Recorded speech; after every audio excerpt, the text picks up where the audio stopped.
রে সৈয়া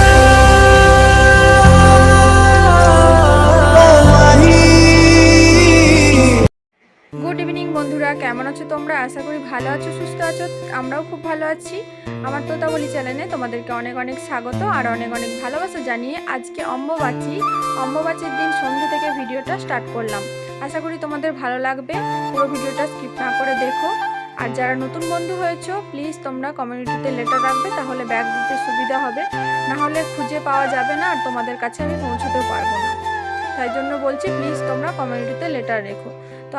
তো আমি এখন করছি পনিরের সবজি। তো এটাতে হলুদ দিইনি, মানে ভুল করে সরষের তেল দেওয়া হয়ে গেছিলো, সরষের তেল দিয়ে রান্নাটা করে ফেলেছি, তো সেই জন্য হলুদ হয়ে গেছে। তো একটু সাদা সাদা ভাব করতে চেয়েছিলাম। তো পনিরের তরকারি আর পরোটা করব আজ। তো আজকে একটু তাড়াহুড়োর মধ্যেই আছি, কারণ বাবা আসবে, বলতে বলতে বাবা চলে এসেছে। কারণ আজ অম্বুবাচী, আর আমাদের এখানে নিয়ম আছে মেয়ের বাড়িতে অম্বুবাচীর দিন ফল, মানে নানান ধরনের ফল পৌঁছাতে হয়। তো আমি বারণ করেছিলাম যে অনেক দিন হয়ে গেছে, আমাদের আর অত নিয়ম কানুন পালন করতে হবে না, কিন্তু বাবা মার মন তো চায়, সেই জন্য বাবা সারাদিনের পরে কাজবাজ শেষ করে সন্ধেবেলা চলে এসেছে মেয়ের বাড়ি। তো অনেক কিছু ফল এনেছে, পরে তোমাদের সাথে শেয়ার করব। এখন বাবা এসেছে, তো বাবার সাথে একটু টাইম কাটাই।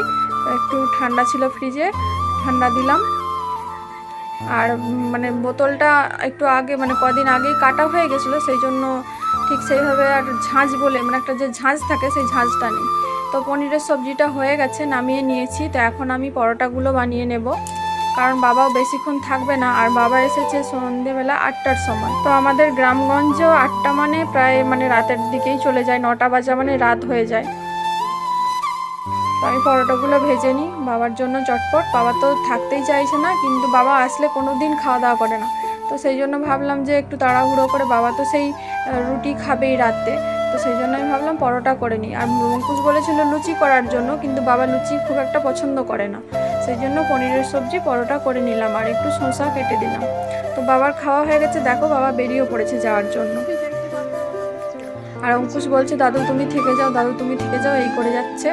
আর বাবা তো থাকবে না, কারণ আমাদের তো বেশি দূরের রাস্তা নয়, 15-20 মিনিট লাগে আমাদের বাড়ি থেকে আমার বাপের বাড়ি। তো বাবা তো চলে গেল, তো আমরাও এবার খাওয়া দাওয়া করে নেব। বাবা মা কেউই থাকবে, বাবা কি কি নিয়ে এসেছে তোমাদের সাথে শেয়ার করি চলো।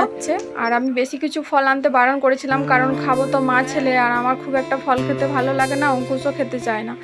সেই জন্য বাবার মানে ঘরের যে গাছের যেগুলো সেগুলোই এনেছে, জামরুল, কাঁঠাল, আর আম, লেবু, আর আনারস, আর এনেছে দুধটা অঙ্কুশ ফ্রিজে ঢুকিয়ে দিয়েছে। তো বন্ধুরা আমি ভিডিওটা এখানেই শেষ করছি। তোমাদের কেমন লাগলো কমেন্ট করে অবশ্যই জানিও। ভালো থেকো, সুস্থ থেকো, টাটা।